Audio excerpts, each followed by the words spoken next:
Hello everybody, I'm Kristof, and today I will give you the masterclass on people and skills, the new workplace currency, which I will base on my experience as a CEO for huapii, which was initially an internal project at Solve and afterwards became an enabler for organizations to become future-proof. And first, I want to take you through my journey of 2020.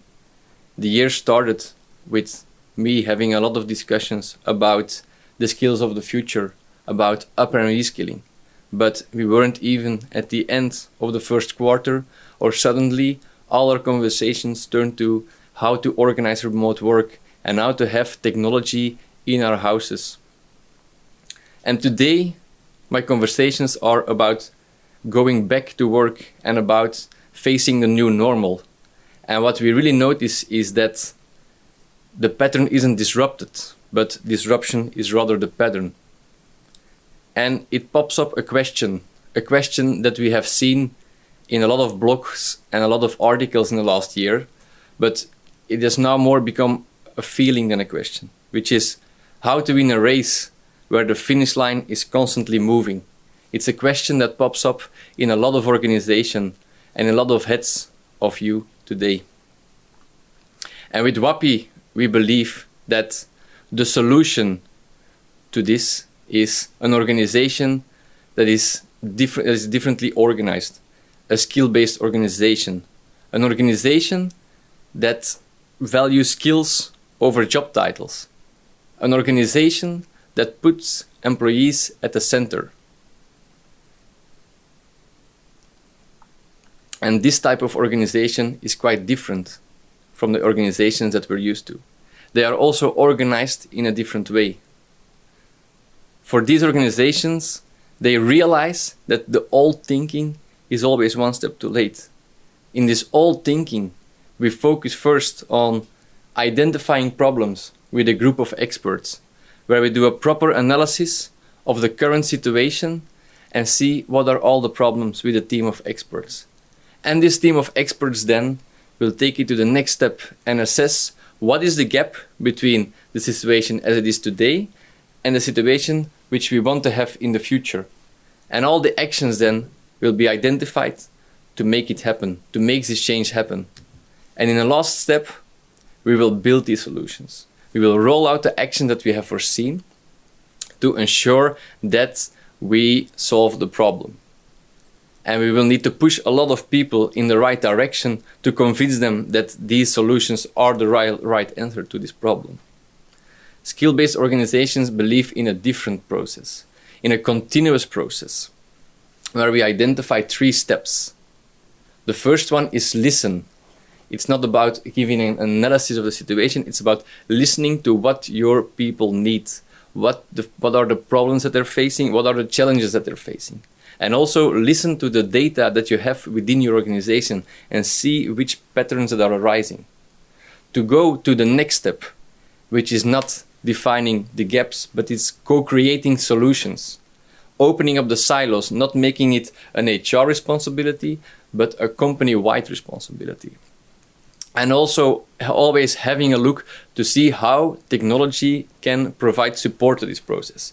Certainly in the world that we're currently facing, where we don't have one office, but 1,000 offices across the whole country. And once we've done this, it's very important to go for the last step, which is scaling it. It's integrating those behaviors into your processes, so that every new initiative is part of the bigger picture. And this sounds maybe very vague, so that's why I want to give you a very concrete example. Feedback. We had a case at one of our customers where they noticed that feedback wasn't given within the organization and they didn't have the habit of giving feedback. So what we did first is we listened to the people and tried to understand why not giving feedback to each other is an issue. And we noticed that the issue arose when we were talking about objectives and performance, where on the one side people felt that their objectives were not aligned with each other because everybody was focused on their own thing. And that for some people at the end of the year the assessment came as a surprise. So instead of just providing them with a solution. We co-created with them together. We combined people from different business units, put them together and saw what was the best solution. And we came up with an approach in which dynamic objectives and frequent check-ins are the solution to solve this problem. And then in the last step, we really created the whole objectives and performance process together with them and put it within the organization. And feedback is a crucial key ingredient of making it a success rather as a purpose as such. But how do you get there? It's a question we get often. And it's something that I really want to deep dive into with you today.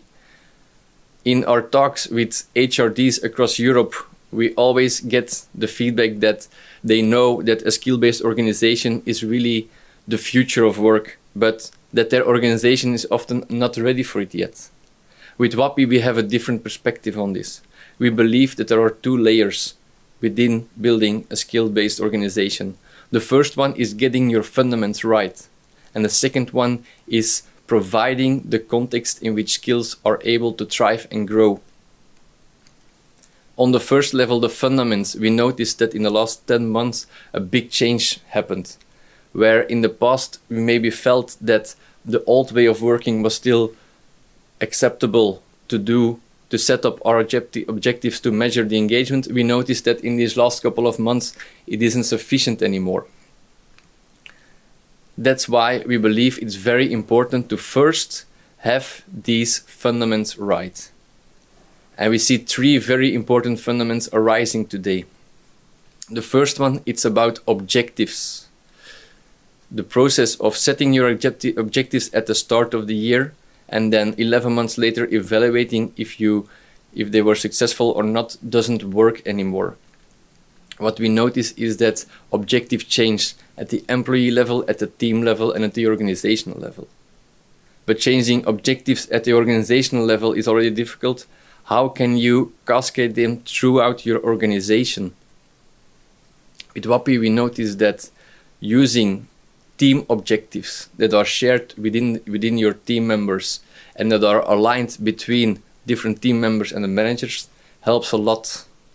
But also introducing regular check-ins where employees and managers having a look at what their current objectives are, see if it still makes sense, if they need to be pivoted or adapted, and go forward.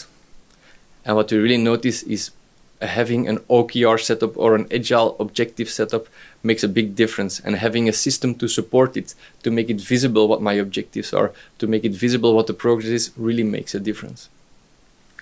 Secondly, engagement insights.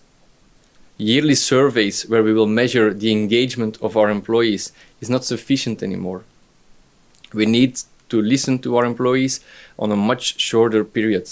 Having pulse questionnaires every 4 to 6 weeks with a limited number of questions where we really focus on a certain area really makes a difference.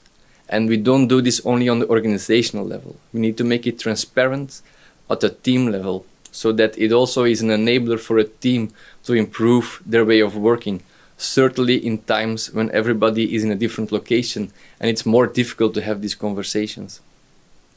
Thirdly, keeping and growing your talent. It's here where HR really becomes strategic, because retaining your talent and letting them grow is really critical to the success of your business. And providing collective insights on how our talents are progressing is really key to make succession planning a success.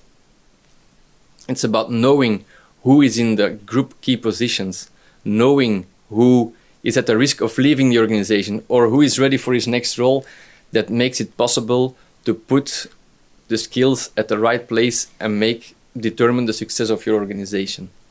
Those are three pillars that we see within the skill-based organization that needs to be set before you really can focus on getting the skills and putting it at the center of your organization.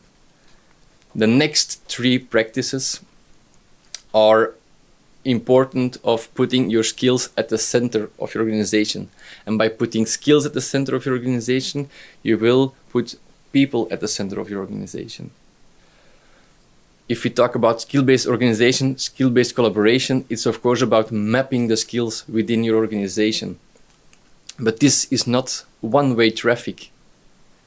If an employee provides the skills that he has, and we know what his aspirations are towards the future, it's very easy to provide them with suggested jobs or learnings based on their profile, so that they immediately reap the benefit of providing their skills to make it visible within the organization.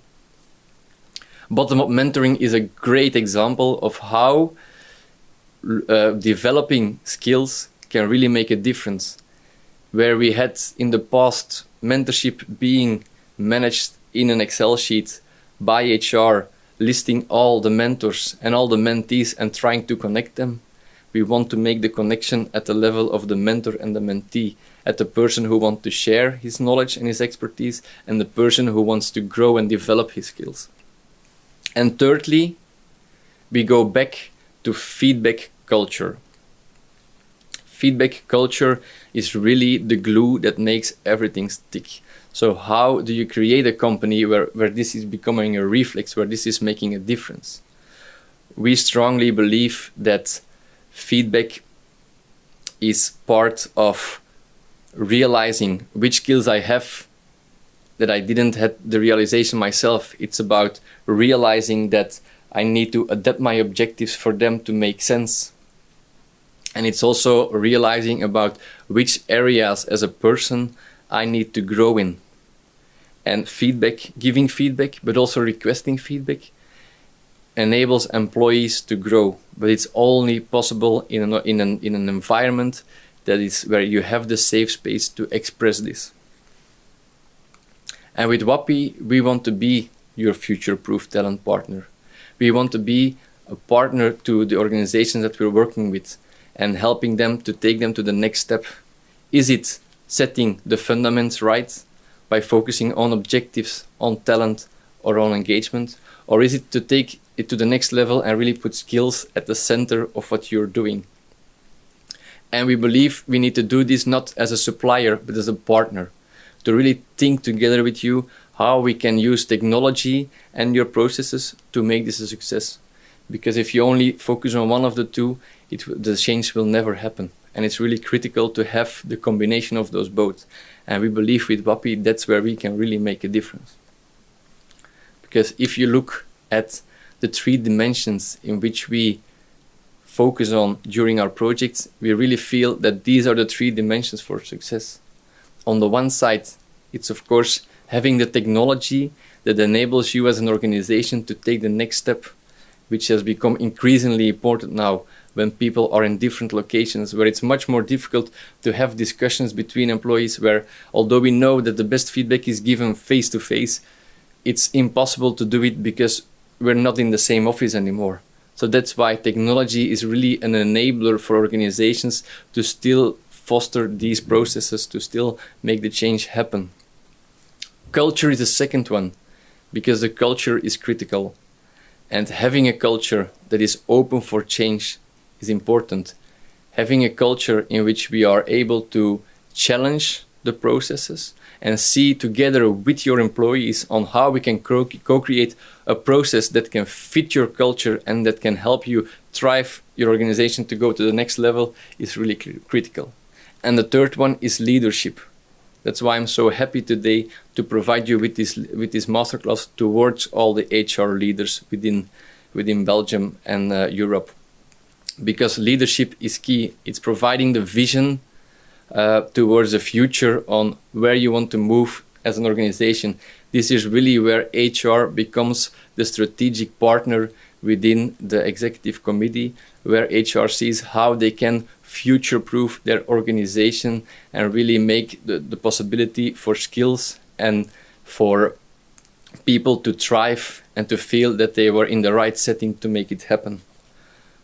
So that's why I'm asking you, if it's not now, then when will you start it? And if it's not you, then who should do it? These are the questions that you should ask yourself to go forward. We have foreseen some more time to go into a discussion, but to provide you with some questions in terms of reflection, I would like to ask you the next 4 things too.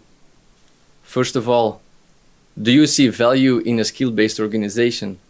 Or do you think it's something that's not that important and it's something for the future? How do you rate your organization from 0 to 10? What is the thing you need first to make it happen? And what actions are you going to take tomorrow based on what I've showed you today? These are the questions I would love to discuss with you. So feel free to reach out. Thank you for your time. It was a pleasure, and I'm looking forward to your questions.